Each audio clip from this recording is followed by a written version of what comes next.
વિદ્યાર્થી મિત્રો, હું રાજેશ ડાંગર જીટી સેટ વિદ્યાલય રાજકોટમાં ઓનલાઈન લેક્ચર પ્રોગ્રામમાં આપ સર્વેનું સ્વાગત કરું છું.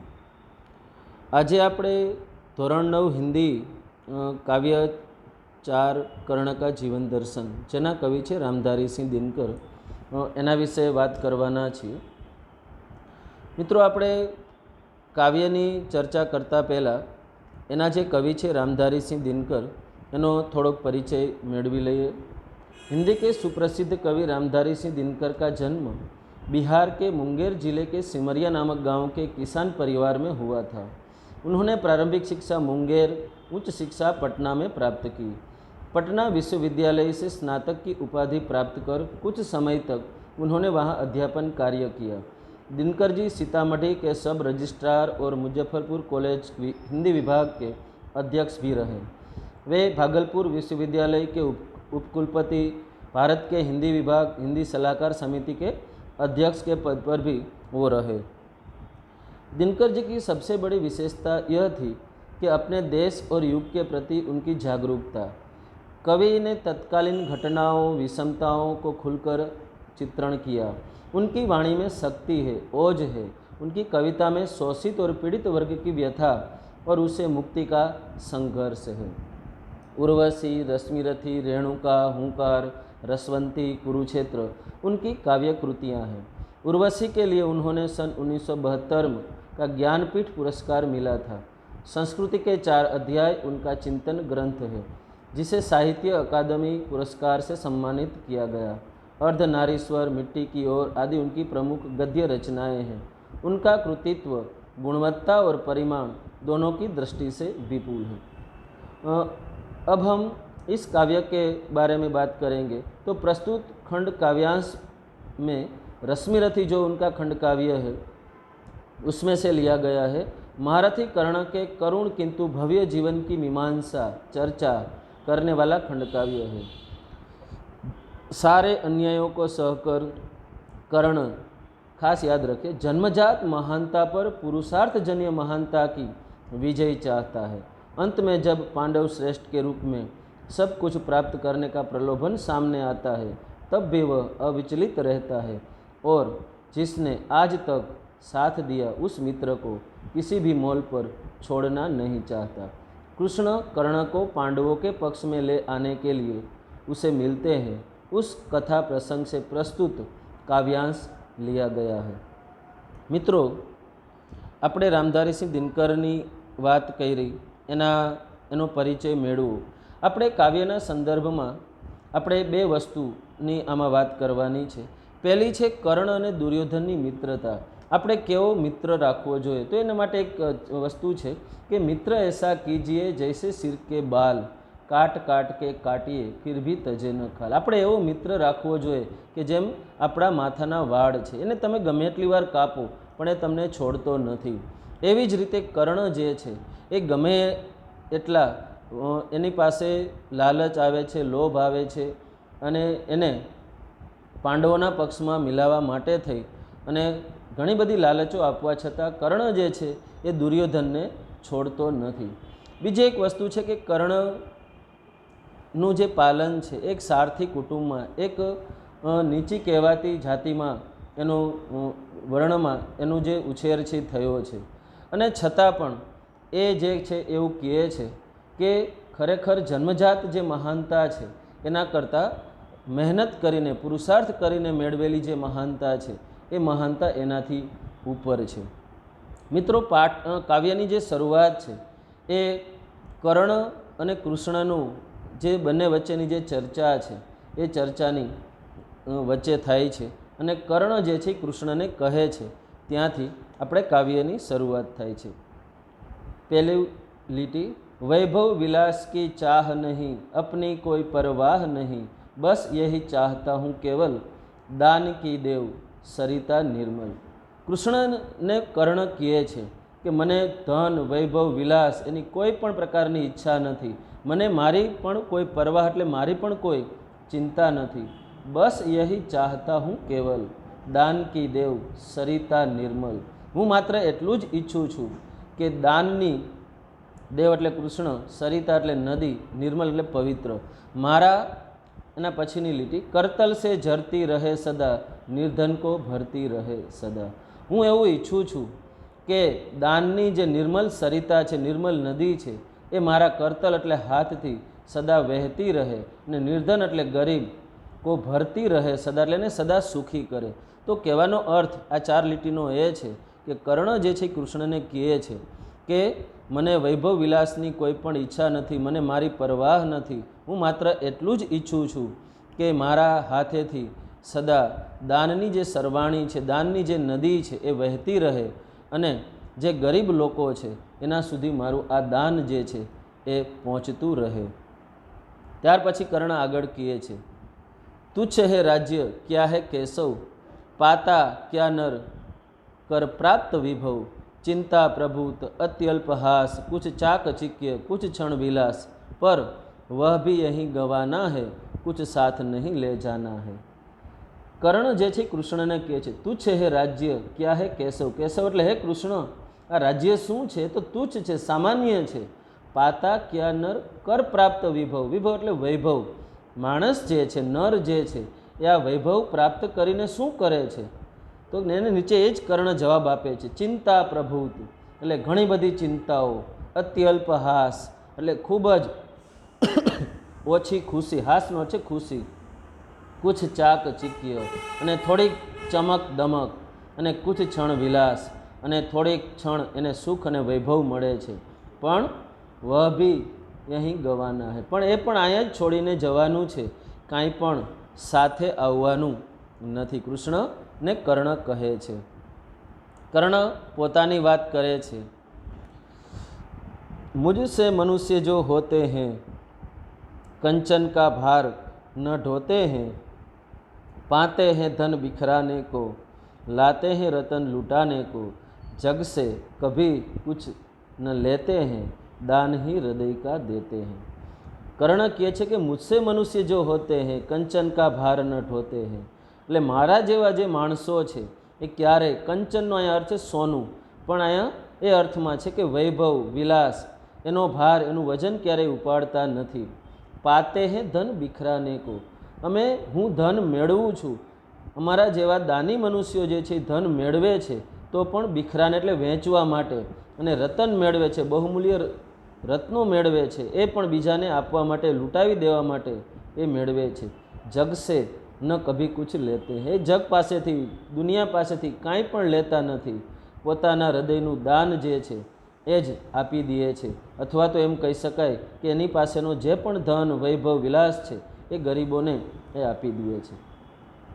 મિત્રો ત્યાર પછી કર્ણ જે છે એ આગળ વાત કરે છે, प्रासादों के कनकाभ शिखर, होते कबूतरों के ही घर, महलों में गरुड़ न होता है, कंचन पर कभी न सोता है, बसता वह कहीं पहाड़ों में, शैलों की फटी दरारों में. વિદ્યાર્થી મિત્રો, અહીં કર્ણ જે છે એ એક વૈભવ વિલાસમાં મોટા થયેલા વ્યક્તિઓ, બાળકોની વાત કરે છે, અને એક પોતાની રીતે મહેનત કરીને ગમે એવી મુશ્કેલીઓમાં પણ પોતે આગળ વધે છે એવા બંને લોકો જે છે એની સરખામણી એ કરે છે. પ્રાસાદો કે કનકાભ શિખર, હોતે કબૂતરો કે હી ઘર. પ્રાસાદનો અર્થ છે મહેલો, કનકાભ એટલે ચમકતા, એના જે શિખરો છે એ કબૂતરોનું જ ઘર હોય છે. કબૂતરો બહુ આકાશમાં ઊંચે ઉડી શકતા નથી, આવા મહેલો જે છે એના શિખરો ઉપર એ બેસી જાય છે. એનામાં એટલી તાકાત હોતી નથી કે એ ક્યાંય દૂર સુધી જઈ શકે. પણ એની સામે ગરુડ કેવા હોય છે? મહેલો મેં ગરુડ ન હોતા હૈ. ગરુડ જે છે ક્યારે મહેલોની આવી બારીઓ કે આવા શિખરો ઉપર રહેતા નથી. કંચન પર કભી ન સોતા હૈ. અહીંયા કંચન અર્થ સોનું છે, પણ ભોગ વિલાસના અર્થમાં છે. એ ક્યારેય પણ ભોગ વિલાસમાં પોતાનું જીવન વ્યતીત કરતા નથી. અહીંયા કબૂતર અને ગરુડના ઉદાહરણ દ્વારા અમીર અને ગરીબ બાળકો જે છે, અમીર અને ગરીબ માણસો જે છે એના સંઘર્ષની વાત કર્ણ જે છે એને કરી છે. બસતા વ કહી પહાડો મેં, શૈલો કી ફટી દરારો મેં. કર્ણ જે છે એ ગરુડની વાત કરે છે કે ક્યારેય પણ કબૂતરોની જેમ એ શિખરોની બખોલોમાં રહેતા નથી, પણ ક્યાં રહે છે? बसता वह कहीं पहाड़ों में। એ તો ક્યાંય દૂર ઊંચા પહાડો ઉપર રહે છે। શૈલો કી ફટી દરારો મેં। શૈલ એટલે પહાડોની જે શિલાઓ હોય છે એ શિલાની તૂટી ગયેલી દરાર બખોલ જે હોય છે એમાં આ ગરુડોનું જે સ્થાન છે એ હોય છે। મિત્રો આગળ કર્ણ જે છે એ વાત કરે છે કે સમૃદ્ધિ છે એ માણસને કેવો બનાવી દે છે। તો होकर समृद्धि सुख के अधीन मानव होता नित तप क्षीण सत्ता किरीट मणिमय आसन करते मनुष्य का तेज हरण नर विभव हेतु ललचाता है पर वही मनुज को खा जाता है। विद्यार्थी मित्रों, कर्ण અહીં કહે છે होकर समृद्धि सुख के अधीन मानव होता नित तप क्षीण। માણસ જે છે એ સુખ અને સમૃદ્ધિનો અધીનનો અર્થે ગુલામ એનો દાસ બનીને એ હંમેશા પ્રભાવહીન, તપક્ષીણનો અર્થ છે પ્રભાવહીન બને છે, નિર્માલ્ય બને છે, એનું તેજ જે છે એ હરાઈ જાય છે। સત્તા એટલે રાજપદ, કિરીટ એટલે મુકટ, મણિમય આસન એટલે એનું સિંહાસન, કરતે મનુષ્ય કા તેજ હરણ, એ મનુષ્યનું તેજ જે છે હરી લે છે, એને નિર્માલ્ય બનાવે છે, એને પ્રભાવહીન બનાવે છે। કહેવાનો અર્થ એ છે કે સમૃદ્ધિનો ગુલામ માણસ જે છે એ પોતાનું તપ જે છે એ ગુમાવી દે છે અને પ્રભાવહીન બની જાય છે। નર વિભવ હેતુ લલચાતા હૈ પર વહી મનુષ્ય કો ખા જાતા હૈ।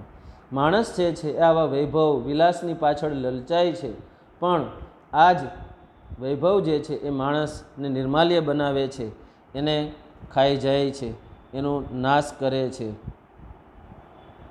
कर्ण आगड़ किए छे चांदनी पुष्प छाया में पल नर गले बने सुमधुर कोमल पर अमृत क्लेश का पिए बिना आतप अंधड़ में जिए बिना वह पुरुष नहीं कहला सकता विघ्नों को नहीं हिला सकता। विद्यार्थी मित्रों, अहीं कर्ण जे छे ए सुख समृद्धि में उछरेला माणसों बाळको अने एक आंधी तोफान मुश्केलीओं में मोटा थयेला जे व्यक्तिओ छे ए बंने वच्चेनो जे तफावत छे एनी वात करे छे। चांदनी पुष्प छाया में पल नर गले बने सुमधुर कोमल। अहीं चांदनीनो छे सुख अने समृद्धि सुविधा, पुष्पनी छायाओमां मोटा थयेला लोको जे छे ए सुंदर अने कोमल तो होय छे, परंतु अमृत क्लेश का पिए बिना, अहीं अमृत क्लेश का पिए बिनानो अर्थ ए छे के ए कष्टનું દુઃખનું અમૃત પીધા વગર, આતપ એટલે તડકો ને અંધડ એટલે આંધી અને તોફાન, તો કે આતપ અંધડ મેં જીએ બિના, એ તડકામાં આંધી અને તોફાનમાં જે જીવા નથી, જેને પોતાનું જીવન ગુજાર્યું નથી, જેનો અનુભવ એને નથી કર્યો, વહ પુરુષ નહીં કહલા શકતા, એ પુરુષ કહેવાને લાયક નથી। વિઘ્નો કો નહીં હિલા શકતા, એ પોતાની જીવનમાં આવનારા જે વિઘ્નો છે, મુશ્કેલીઓ છે, કષ્ટ છે, દુઃખ છે, એને એ દૂર કરી શકતા નથી। આગળ કर्ण કહે છે उड़ते जो झंझावातों में पीते वारी प्रपातों में सारा आकाश अयन जिनका विषधर भुजंग भोजन जिनका वे ही फणिबंध छुड़ाते हैं धरती का हृदय जुड़ाते हैं। अँ कर्ण है ए पोताने गरुड़नी साथे सरखावे छे अने ए शू करी सके, गरुड़नी शू ताकात है एनी ए बात करे छे। उड़ते जो झंझावातों में, गरुड़ एक एवं प्राणी है कि तोफानों में पण उड़े छे, झंझावातों में पण उड़े छे। पीते जो वारी प्रपातों में, प्रपात एटले पहाड़ों उपरथी पड़ता जे धोध है, झरणाओं है, एनी बात करे छे। तो पीते वारी, वारी एटले पाणी, जे पहाड़ों उपरथी पड़ता झरणाओं में उड़ता उड़ता जे पाणी पी सके छे। सारा आकाश अयन जिनका एटले सारू आकाश जेनु घर है, सारू आकाश जेनो रस्तो है, एज विषधर भुजंग भोजन जिनका, विस्तर एटले झेरी, भुजंग एटले साप, एवा झेरी साप जेनु भोजन है, एज गरुड़ अने एज गरुड़ जेवा माणसो शू करी सके छे, वे ही फणिबंध छुड़ाते हैं। फणिबंध नो आपणे अर्थ करीए छे नागपास, अहींया छे मुश्केलीओ। वे ही फणिबंध छुड़ाते हैं धरती का हृदय जुड़ाते हैं। आवा ज लोको जे छे એ મુશ્કેલીઓમાંથી છુટકારો અપાવે છે. આવી મુશ્કેલીઓના બંધનમાં બંધાયેલા જે લોકો છે એને એ શીતળતા આપે છે. ધરતીનું જે હૃદય છે એને એ શીતળતા આપી શકે છે. કર્ણ પોતાની વાત કરે છે, મેં ગરુડ કૃષ્ણ મેં પક્ષીરાજ, सिर पर न चाहिए मुझको ताज, दुर्योधन पर है विपद घोर, सकता न किसी विष उसे छोड़, रणखेत पाटना है मुझको, अहिपास काटना है मुझको. मैं गरुड़ कृष्ण, हे कृष्ण હું ગરુડ છું, मैं પક્ષીરાજ હું પક્ષીઓનો રાજા છું, સિર પર ન ચાહીએ મુझको તાજ, મને મારા માથા ઉપર એવો કોઈ તાજ એવો કંઈ મુગટની જરૂર નથી. અહીંયા કર્ણ જે છે કૃષ્ણ એને પાંડવોના પક્ષમાં ભેળવવા માટે આવ્યા છે, એને રાજગાદી આપવાની લાલચ આપે છે, એને રાજા બનાવવાની લાલચ આપે છે. એટલા માટે એ કહે છે કે હું ગરુડ છું. જેમ પક્ષીઓમાં ગરુડ એ રાજા છે, એને કોઈ બહારી મુગટ કે એની જરૂર પડતી નથી, એમ મારે પણ કોઈ મુગટની જરૂર નથી. અત્યારે મારો જે પરમ મિત્ર છે દુર્યોધન પર હે વિપદ ઘોર, એના ઉપર અત્યારે ભયંકર વિપત્તિ છે. સત્તા ન કિસી વિષ ઉસે છોડ, હું અત્યારે કોઈ પણ લોભમાં લાલચમાં પદની કે સત્તાની લાલચમાં હું એને કોઈ પણ રીતે છોડી શકું નહીં. રણખેત પાટના હે મુझको, મારે અત્યારે યુદ્ધ ક્ષેત્ર, રણખેતનો અર્થ છે યુદ્ધ ક્ષેત્રમાં મારે ઉતરવાનું છે. અને અહિપાસ કાટના હે મુझको, મારે નાગપાસ દુર્યોધન ઉપર આવી પડેલી વિપત્તિ, કૌરવ ઉપર આવી પડેલી વિપત્તિ જે છે જેને અહિપાસ કહે છે એને મારે એને દૂર કરવાની છે ને મારા મિત્રની મારે મદદ કરવાની છે. વિદ્યાર્થી મિત્રો, આપણે કર્ણના જીવન દર્શનમાં રામધારીસિંહ દિનકરની આ કવિતાને સમજવાનો પ્રયત્ન કર્યો છે. આપ સર્વે પણ આ કવિતાનો વિડીયો જોશો અને એને સમજવા માટેનો પ્રયાસ કરશો એવી આશા છે. ધન્યવાદ. વંદે માતરમ.